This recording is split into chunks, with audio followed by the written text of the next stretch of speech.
Now you will learn how to write a complete Systemverilog synthesizable code to design and interconnect. So before going into the actual design, in this session you will be learning to write few general components. So in every Systemverilog design, there are few modules or components which will come multiple times in a design. And or in another way, if you decode any complex design into some simple Systemverilog modules, those will be composed of a few multiplexers, few flip-flops, and a few other simple circuits. So these are called the general components, and you need to write your own code for your general components if it is not really available readily.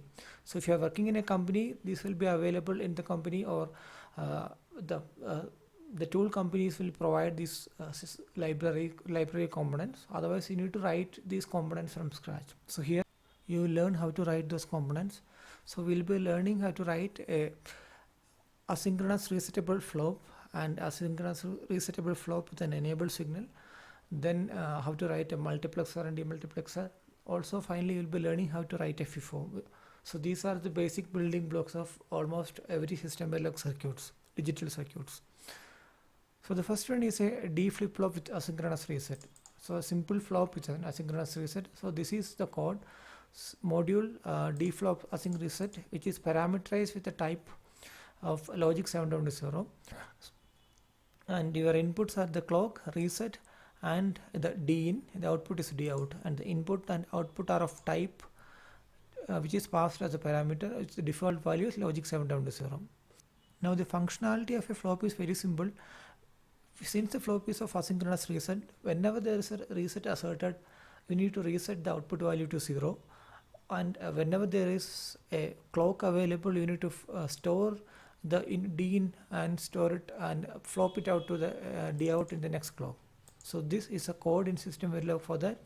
Always at positive edge of clock or negative edge of reset. Here we are considering the reset as a negative reset. Thus, always at positive edge of clock or negative edge of reset. Within a begin end, you are writing the code here. So if reset is equal to x, or which is unknown, then the output will be again unknown. And else if the reset is 0, that is if the reset is asserted, then the out will be 0, which will be reset. The output value will be reset to 0. And if there is, if none of these are there, and if the clock is again x, your D out will go x. And if there is no reset or clock going to x or no reset asserted, then your D out will be equal to Dn in the next positive edge of clock. So that is accomplished by using the non-blocking assignment statement, which is less than or equal to. So you can see that all your statements are assigned with a non-blocking assignment less than or equal to. And also you might have noticed that I have added a hash fun delay here in this flow. This is to get the correct simulation behavior when we consider the setup and hold time or the other timing pass in a real flip-flop. This is how you model a flip-flop which will store a type of logic 7 down to 0, or which is of 8-bit wide, and you can change the type or the width of the flip-flop by changing the parameter while instantiating this particular flip-flop. Now this flip-flop doesn't have any enable signal. Next we will be learning how to implement a flip-flop enable signal. So the code is almost same. You will be passing one more input to this module, which is the enable, and if any of the clock or enable is going x, then your D out will be again x or unknown. And if not, if there is enable, then you will change the output value to the input value. So this is a change from the previous code. You can see that here by default, if none of these conditions are asserted, your D out will be equal to D in the next clock.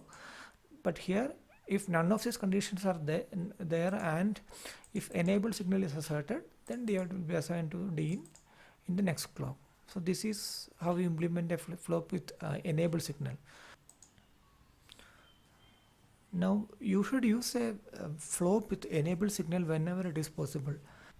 The reason is, if you add a simple flop without enable signal, that flop will be powered or triggered on every positive edge of clock. And if your input is not really changing on every clock, positive edge of the clock, this power triggering or power supply to this flop is unwanted, or it is wasted. So if you can use an enable signal which will enable the flop only when there is a change in the input, then it will save a lot of power. So it is recommended to use an enable signal for almost all the flops, especially when you want to flop a lot of signals.